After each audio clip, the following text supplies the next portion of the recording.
Welcome to the Plant Trainers Podcast, where we're helping people improve their quality of life through nutrition and fitness.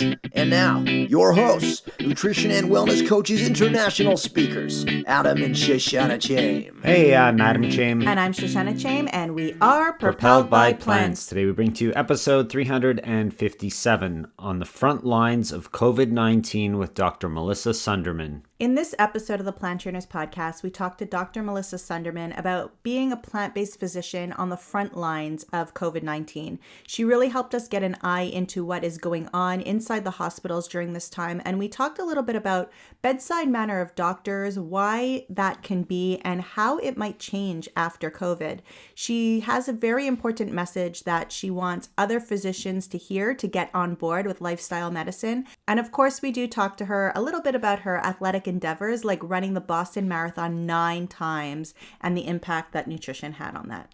Dr. Sundermann is a plant-based internal medicine physician and a diplomat of the American Board of Lifestyle Medicine, has been practicing medicine for 20 years. She's also trained in integrative medicine. She's been featured in several lifestyle medicine articles and podcasts, as well as an invited speaker for health and medical events. She strongly believes in fostering a partnership with her patients and helps to guide them to a healing pathway through self-care utilization of lifestyle medicine principles.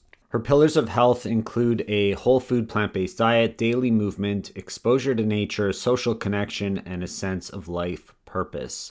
She does her best to practice what she preaches and enjoys running, biking, hiking, skiing, and spending time outdoors and creating adventures with her husband, 2 college-age children, and rescue dog. She's a 9-time Boston Marathon finisher, 3-time Ironman triathlon finisher, and will be running her 4th 50K Ultra event to celebrate her 50th birthday. She truly believes that age is just a number and is passionate about spreading this word to all of her patients, family, and friends. It's an impactful episode. Stay tuned and share it with people that you love. Just wanted to pop in here and remind you about our Easy Recipes for Busy Parents e-cookbook, where we help you to really get meals done for a whole week. Make sure that we overlap ingredients so that you don't have to go out buying a crazy amount of ingredients that you're never going to use again. And the recipes are pretty simple, and children aren't scared of them when they're trying them out for the first time. So if you want to get that, you could click the link in the show notes or pop over to planttrainers.com/shop and check out our Easy Recipe for Busy Parents cookbook. And now back to the show. And now for a moment of gratitude. I'm grateful for all the time that we've had to do some spring cleaning. I know not everybody in the house feels the same way that I do, but I love being able to donate things that are sitting in the garage waiting to be donated. I love being able to open up more space to rearrange things and let in the positive flow of energy. I recently celebrated another birthday, and I'm just so grateful to still be here to be able to celebrate it with my family. And that's really what I'm grateful for right now. I'm grateful for that too. Dr. Melissa, thank you so much for joining us on the Plant Trainers Podcast. Thank you for having me. Super excited to be here. We would love to know if you have a moment of gratitude to share with us and the listeners. I do. It's such an interesting time for all of us right now. And I want to say my gratitude is that our family is together.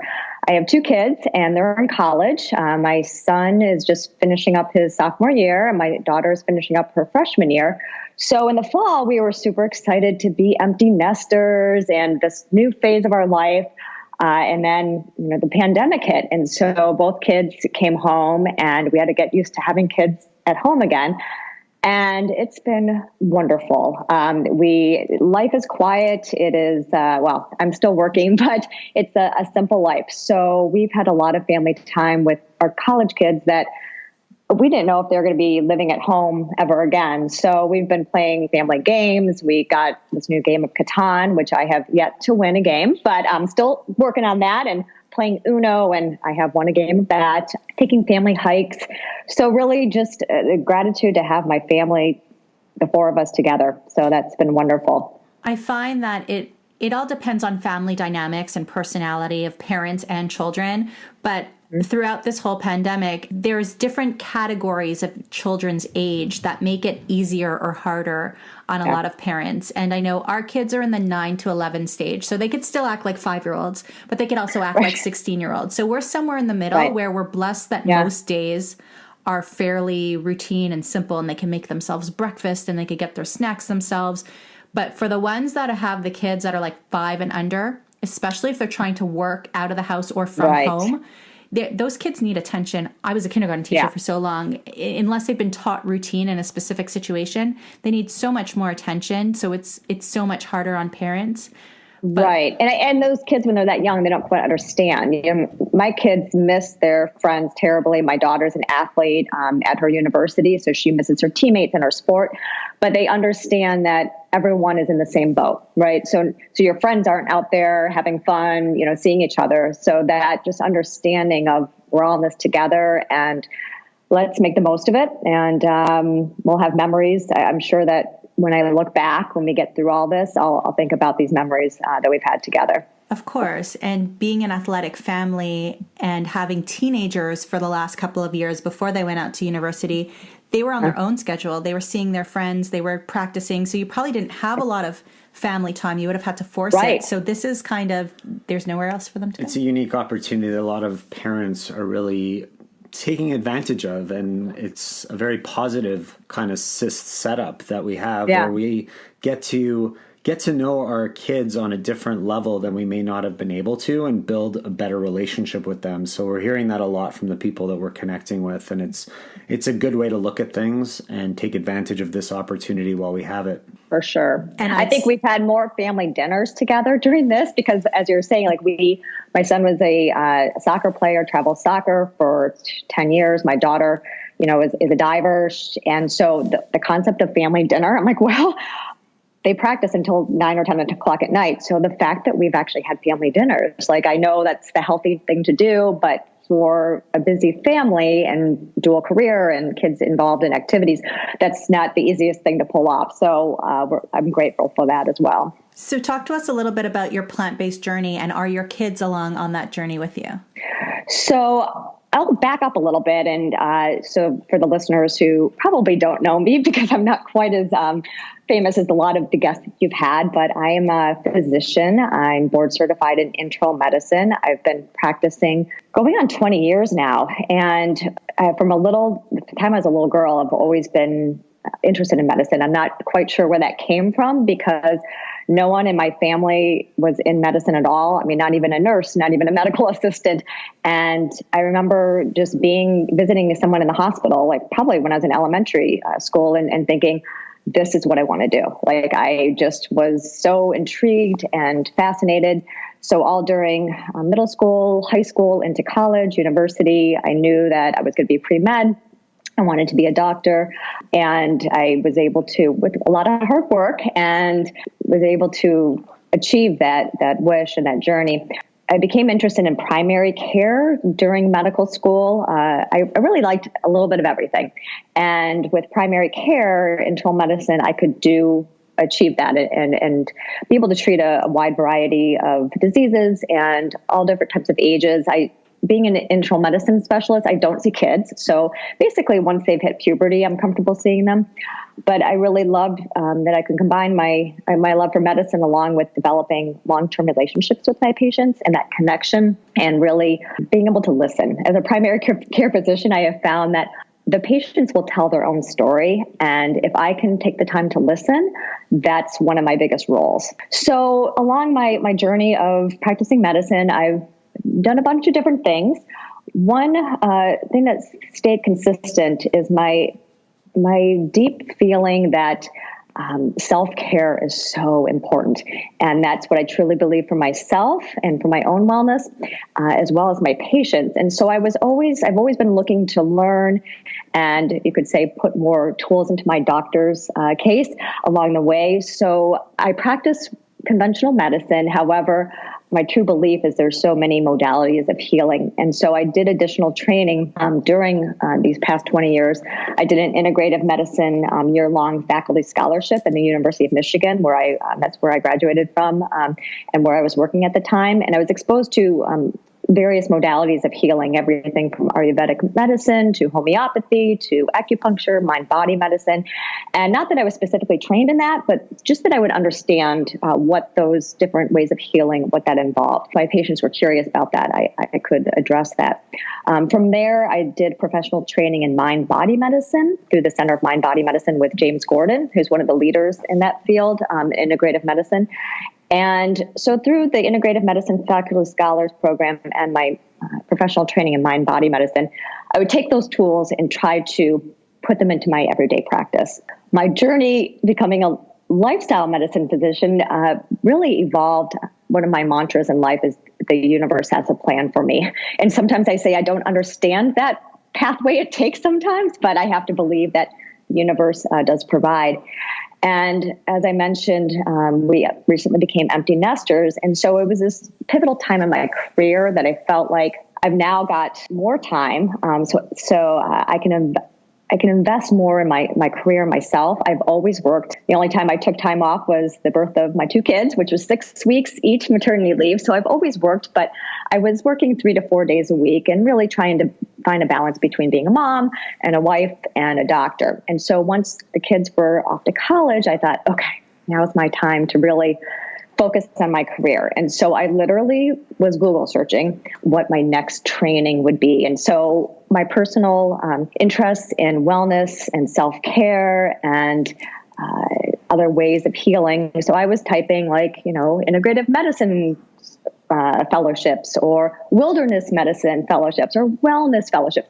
Somehow I came across lifestyle medicine. I never really heard of it. It sounded like something that was right up my alley. Ended up doing some research and came across the American College of Lifestyle Medicine, learned that there was actually a board certification for this, and thought, wow, this is absolutely perfect for me. It follows these pillars of what I've been practicing myself and what I've been trying to bring to my patients, but it was organized and it was a respected organization and training.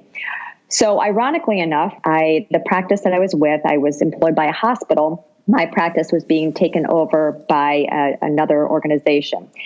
And so I had to go interview at this new job, and I was leaving a practice that I absolutely loved. So I felt like I was getting ripped out and had to go interview with this new group of doctors.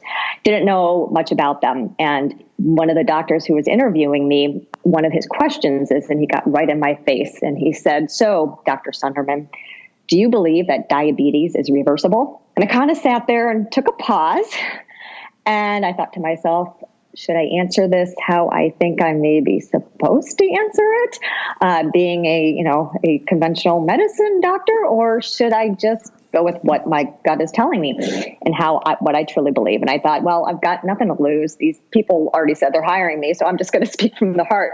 So I said, absolutely. I absolutely believe that through diet and lifestyle and stress reduction and lifestyle changes, we absolutely can prevent diabetes, but also we can possibly reverse it. And so lo and behold, the doctor that asked me that is now my lifestyle medicine colleague. He is very well respected internationally and speaks all over. And he said, I've been interviewing every candidate for the past 25 years for my organization, and you were the only person who got that question right.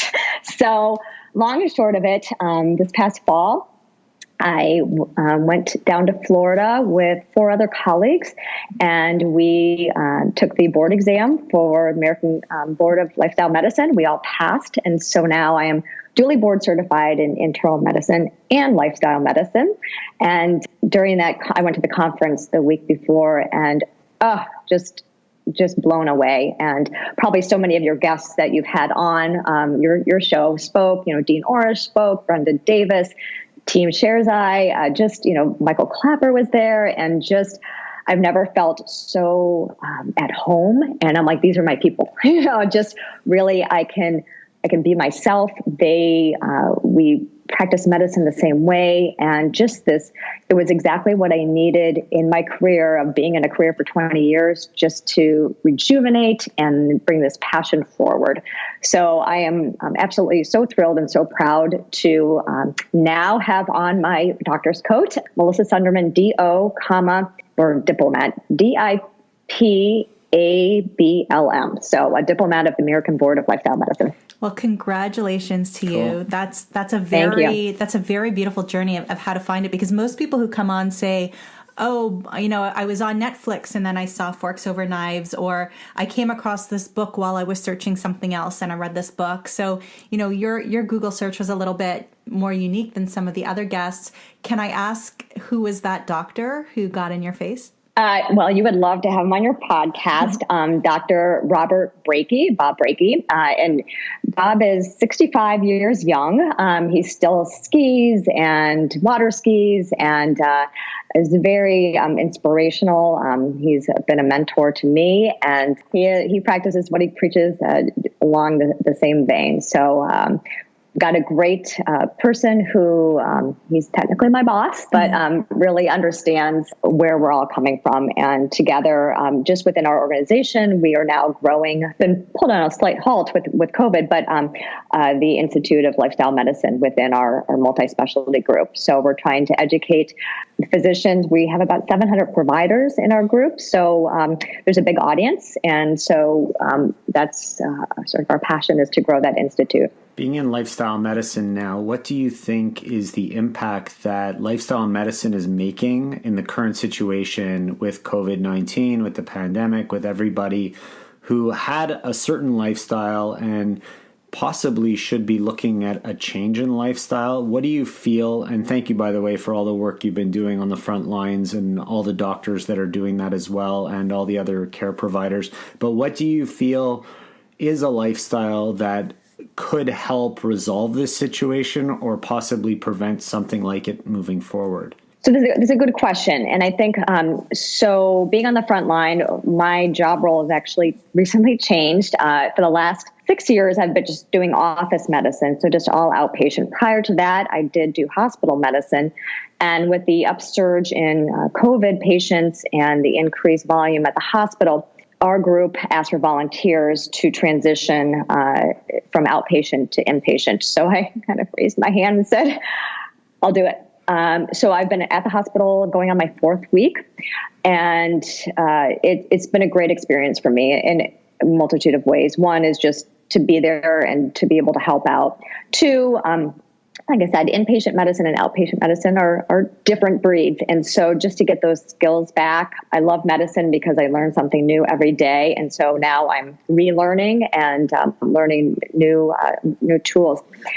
So I've experienced, the pandemic and COVID from everything that we're learning through the media, but also firsthand and seeing the patients that we're admitting who do have COVID or who are at risk for it. And I think it's very interesting because I think so much what we hear in the media is how to protect ourselves, meaning we wear masks. And in the state of Michigan now, we are required when we go in public places to wear a mask. Gloves, you see a lot of people with gloves. We're big on social distancing, trying to avoid public places.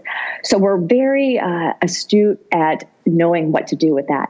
What's not, I feel like, being talked about is what could we do from the lifestyle medicine and just internally and inside how to best optimize our immune system. For example, when I go to the grocery store, I'm wearing my mask and gloves, and I see people, with N95 masks. So they've got the top line N95 masks. They've got their gloves on.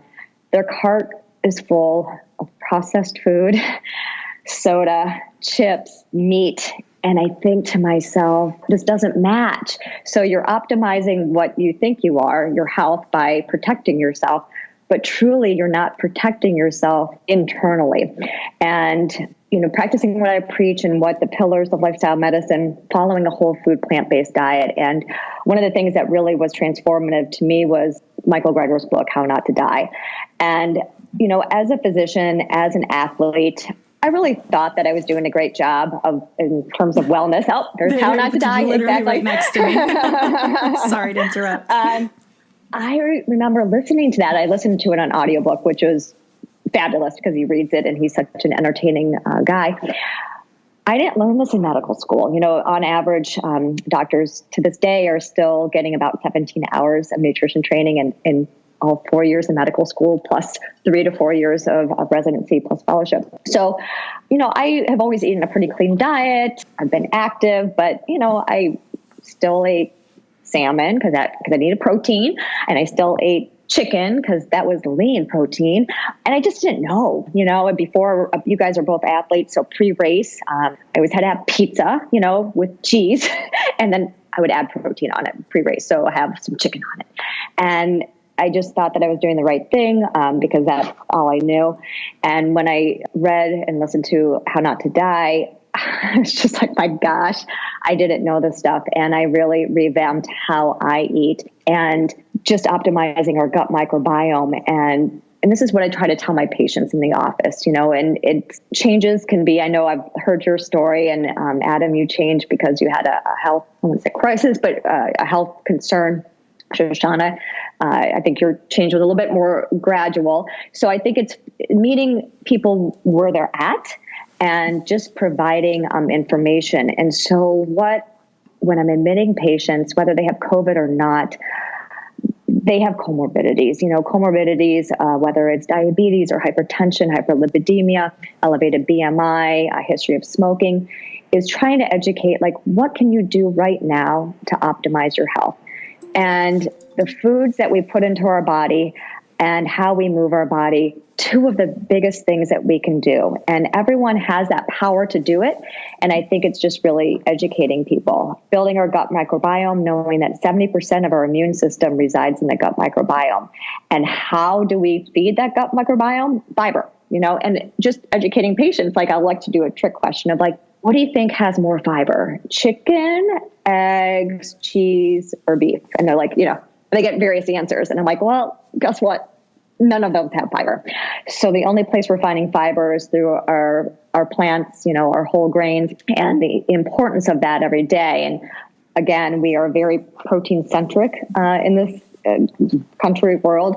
And telling my patients, I've never seen a single patient protein deficient, but every single day I see patients, friends, family who are fiber deficient, and really aiming to get 35 to 40 grams of fiber per day. And the only place to find the fiber and to feed that gut microbiome and optimize our immunity is through plants. It's so funny that you bring that up, because we've spoken to verbatim. Yeah, Dr. Angie Sedgety about the gut microbiome, and James and Dahlia Marin about Dr. it. B. We just got off a show with Dr. Will Bulsiewicz. I mean, there's so much education that has to happen when it comes to the gut microbiome and the increasing the fiber that people are consuming. But I want to come back to the actual question at hand, which is, everybody's being told to wash their hands, to wear gloves, to wear masks.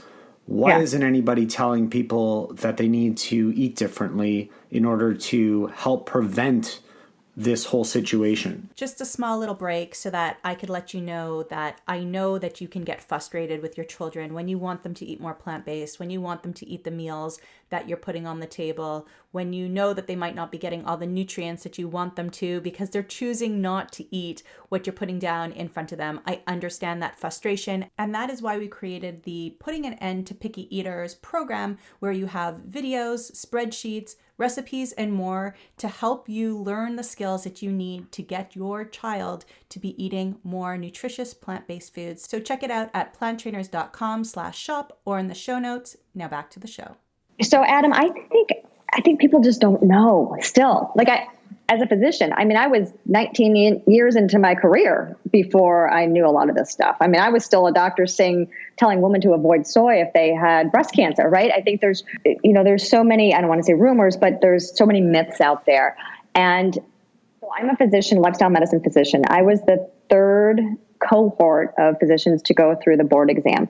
There's not many of us out there, within my entire organization of 700 providers.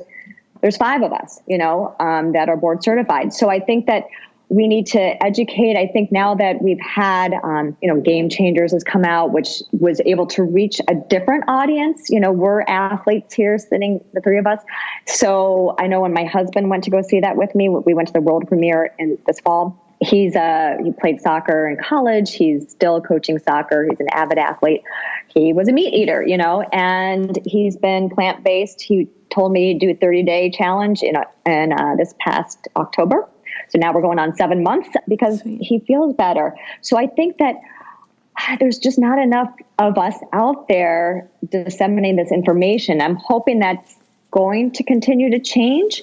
I think that there are a lot of people out there who are saying that nutrition is going to help your immune system. Yeah. But I think that where the problem lies is that they don't have the right information to be giving that right information. So, they might be saying eat less junk food and, definitely eat more greens, more antioxidant foods, but, like make sure that you get your beef for your iron and make sure that, what I mean? Eat cleaner cuts. I think that a lot of the information out there is given, but when those good things are given, they're given, and then they start to counteract a little bit the bad things that people are still putting in. But if you eliminate those animal products, those inflammatory foods, those foods that upset the gut microbiome, then you could just flourish and you could just move on from there.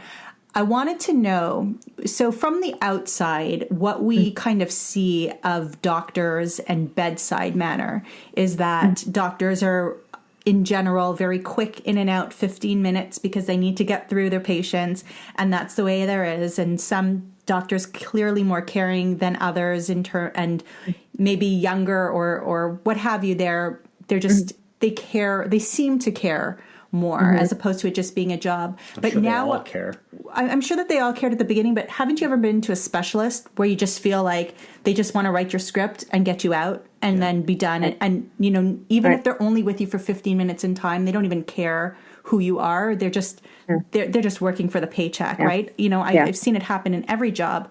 But what we're hearing now from the outside is that nurses, doctors, everybody on the front line they're holding hands with patients. They're taking time with patients who are dying and don't have their family there. Do you think that this COVID, is that really happening on the inside? And if it is, do you think that this is going to change the bedside manner of a lot of doctors out there?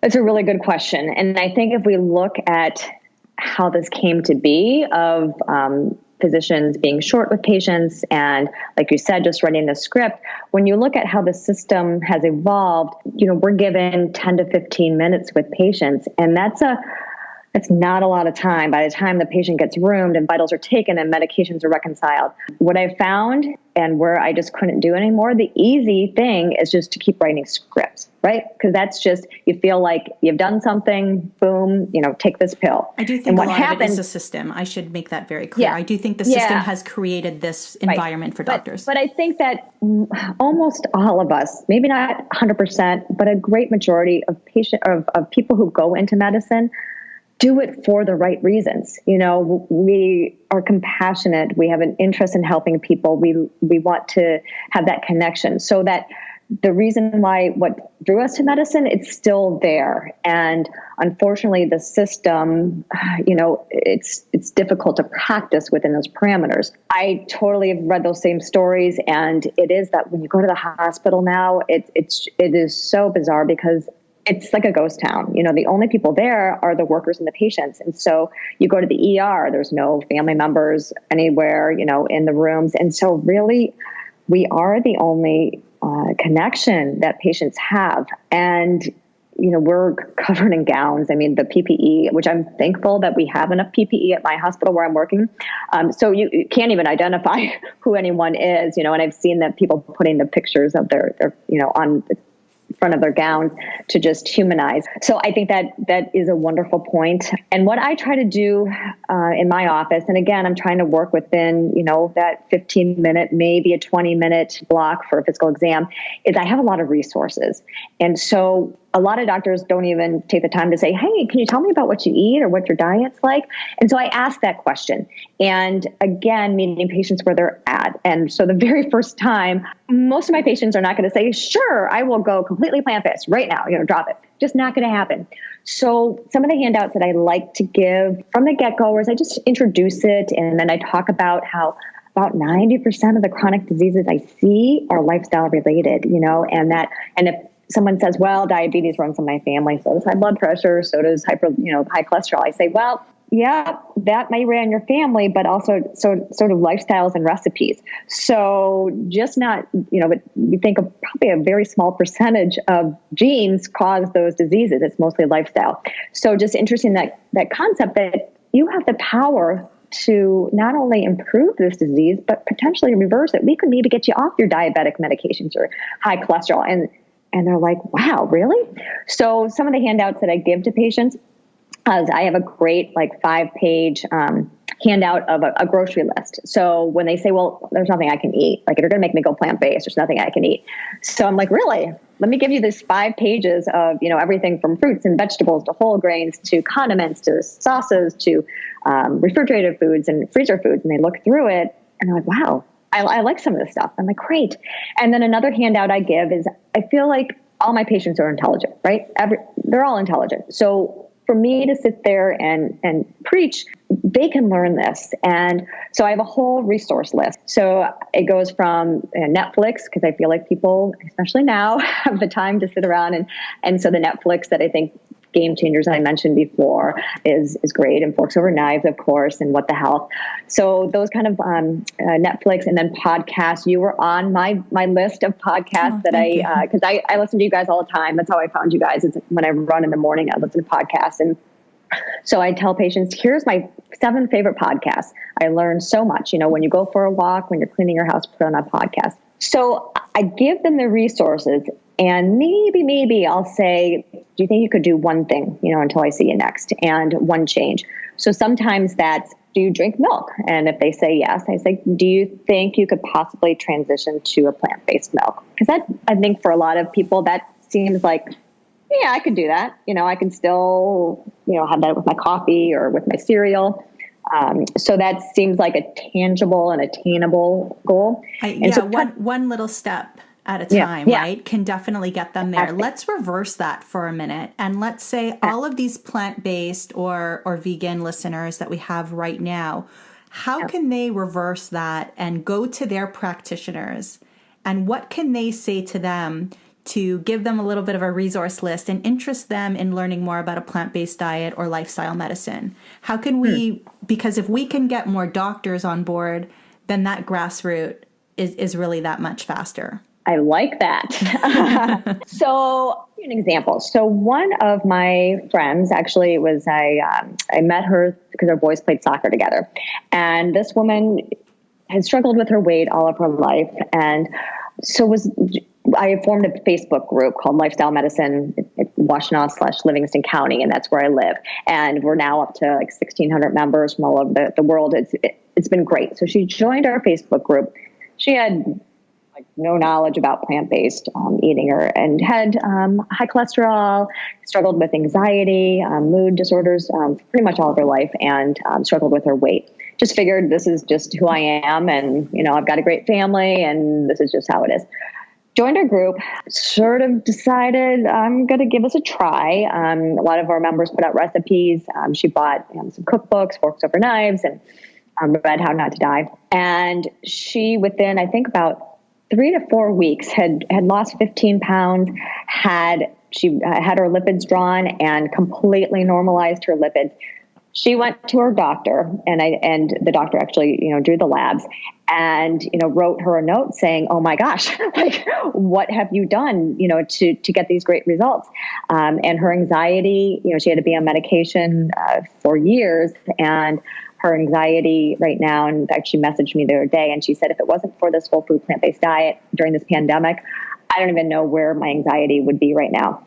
So having her doctor see these numbers so drastically change, not due to medication, but due to lifestyle, and friend being able to say to her doctor, this is how I did it, and my husband's another case. He purposely requested to get his labs drawn after a couple months of being a whole food plant-based, and same thing to his doctor. And his doctor, very reputable doctor at the University of Michigan, is also an athlete. He does a lot of sports medicine. And my husband said, this is what I've been doing. This is it. No fancy supplements, no fancy, I'm just eating whole food plant-based and getting exercise. So I think those sort of testimonials, and I think for physicians also seeing numbers change. That means, and seeing diabetics coming off their medications, normalizing their A1Cs. That, my feeling, is pretty powerful. Those are objective changes. These kind of changes are happening in so many people all around the world because they're changing the food that they consume. For somebody listening now who isn't yet at that point, who wants to make changes, what are a couple of simple things that they could do to implement this kind of lifestyle change to get them to a healthier place moving forward? Yeah. So I think when we're looking at changes, especially right now, I think we want to be sensitive that so many people, including myself, we're feeling scared and nervous and overwhelmed. I mean, life is very simple right now, but yet everything kind of just feels so overwhelming. So I think it's making small changes right now that are attainable, that are relevant, and through motivational interviewing, the SMART technique. So you pick something specific, it's measurable, it's attainable. So some examples. Number one, this isn't really lifestyle medicine, but make your bed every morning. I feel like that's something that you feel like you can accomplish something, in the morning. So in terms of diet, and again, I'm going to come at it from a whole food plant-based. I already mentioned one change, and that's trying to eliminate dairy. And I think for most people, the easiest. I think cheese is a big thing to give up for a lot of people. So I would say target switching to a plant-based milk. That seems a little bit more attainable. Another thing is, could you do one plant-based meal per day? And this is what I say to my patients. And when we talk about the logistics of that, what I have found with majority of my patients is breakfast seems to be easier than other meals for people. And so one example is, could you do steel cut oats with almond milk and berries, and some cinnamon? And people are like, yeah, I could do that. Or could you do a piece of whole grain Ezekiel bread with some nut butter and a banana? Yeah, I could do that. So maybe trying to do just one meal a day, one meal a week that's plant-based. Another example of something that would be potentially achievable is, could you incorporate 1 cup of berries per day? You can just keep eating what you're eating, but could you do a cup of strawberries or half a cup of blueberries? Because getting those phytonutrients and antioxidants, even if you don't change anything else, that's still going to benefit you and your gut microbiome. So that's in terms of the foods we eat. A big thing, and I know you guys, I'm preaching to the choir here, is movement and just moving our bodies.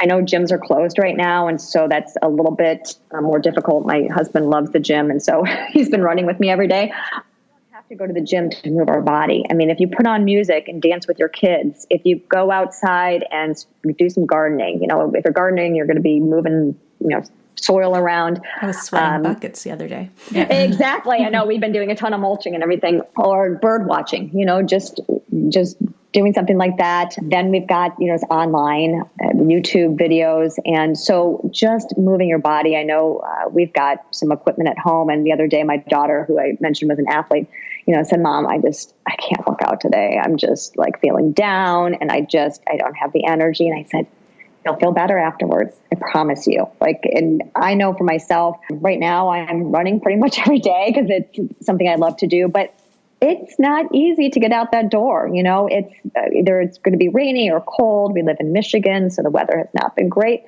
but I have never, ever regretted having gone for a run or exercise. It's just so good for our immune system and our mood. So trying to get movement every day, no matter what that is. I don't care what that is. I tell my patients, when you're cleaning your house, vacuum and put your headphones in and dance to that. It doesn't matter. I love the way you brought up movement as an important piece of the puzzle. And I know that as an accomplished athlete, you've done several amazing things. You've done the Boston Marathon many times and a few three triathlons, Ironman triathlons, and some ultra running. I'm wondering for athlete listeners how your body reacted to your change in nutrition from the way you were eating previously to a whole food plant-based diet, and how it has impacted your training. Thanks for that question. So I just turned 50. I feel like my 50th birthday was canceled because it was during COVID. So I'm going to pretend I'm 49 again because I was supposed to be in Zion running a 50K. What I have found, as we've gotten older, the recovery is what I've really noticed, started to change. I used to be able to do speed workouts and the next day be like, woohoo, now if I do a speed workout, I'm like, okay, it just got harder as far as that recovery and just having energy and feeling fresh. And not that I have had a lot of injuries, but, going to my hamstrings hurting me or I've got plantar fasciitis, I just felt like the time between injuries was as I was getting older. It's like, okay, my injury-free period was getting shorter and shorter. And since going whole food plant-based, I have to say my recovery is so much better. I'm not going to set any new PRs at the age of 50, but I feel like I can do the things that I want to do every day and not feel beat up, and also my injuries, I haven't had plantar fasciitis and I haven't had all these, nagging kind of itises. So I feel like if anything, it's really enhanced my athletic ability as a 50-year-old. I'm not going to kid myself and say, oh my God, I'm going to, my PR at Boston was a 304. I'm not going to do that again. I'm okay with that. And my husband, never know. You never know. So my husband, like I said, he's a lifelong soccer guy. He's had 3 ACLs. So for years, and we're active, we still ski and we mountain bike and we run. He'd have, be popping Advil because his knees and Motrin because his knees were always inflamed, but not to the point that he couldn't do the things he wanted to do, but always having to compensate with an NSAID. And since he's been plant-based, I want to say he's only taken Motrin. Well, I sort of teased him into doing a much longer run that he thought he was going to do. So I think the next day he needed to take some Advil. But his inflammation in those knees, those ACL knees, has been completely better. And again, he's 50 as well. So I think that, Game Changers really helped us to understand, when we saw the Olympians and Scott Jurek, the runner and the strongest man in the world, that there is plenty of protein in plants, and just that myth of that protein is only found in meat products and in animal products, and just the antioxidants and phytonutrients that are so essential for recovery. And so I'm not going back. This is working for me. I think that's where a lot of people are. Yeah. Once you're there, there's no going back. And we want to thank you so much for your information today, for what you're doing for your patients and what you're doing right now on the front line. You and all of the other workers out there, everyone from, the top doctors, the custodians, the people who are serving the food, the care workers with the elderly, everybody who's out there who's putting everybody else before themselves. And I do hope that this message spreads so that more people's bodies can be ready for anything that comes to them and recovery can be as easy as possible. Thank you so much for your information today. If somebody wants to join your Facebook group or follow you on Instagram, where would you like them to go? So the Facebook group I have, and I know you'll have this in their show notes because it's so kind of wordy. You know how it works, yeah. Yes. So Lifestyle Medicine, Washtenaw/Livingston counties. And you don't have to live here to be a member. Like I said, we're up to close to 1,600 members. I just started this group a few months ago, so it's rapidly growing. Our members just share recipes and testimonials, and we're posting content every day. You can also find me on Instagram. I'm Motivator Melissa. So you can find me there as well. And then my work email for my wonderful practice is Melissa_Sundermann. That's SUNDERMANN at IHAcares.com. So those the main places to find me. So we'll link to those in our show notes for you, of course. At planttrainers.com. Yes, at planttrainers.com. Dr. Sundermann, thank you so much for being on the Plant Trainers podcast today. We really do appreciate it. Yeah, this was great. Thank you so much for having me. Thank you all so much for listening to this edition of the Plant Trainers podcast. We want to make sure that you subscribe on iTunes, Google Play, iHeartRadio, Stitcher, or any other podcasting platform. We really appreciate the feedback we receive from you. Every time we get a 5-star rating or review on iTunes from one of our fans, it really helps other people find us just like you did. Thanks so much to our patrons. To become a patron, visit us at patreon.com/planttrainers Trainers. Even supporting us with $1 really makes a difference in the quality of the show. And don't forget to connect with us on Instagram and Twitter. Our handle is @PlantTrainers. Like Plant Trainers on Facebook, join our newsletter, and check out our website at planttrainers.com for awesome recipes, a list of our services, and of course, our latest podcast. We encourage you to email your questions to info@planttrainers.com so that we can help you improve your quality of life through nutrition and fitness. So we hope we've inspired you today. Join us again next time and have a healthy day. Or is that too corny? It's a little cheesy.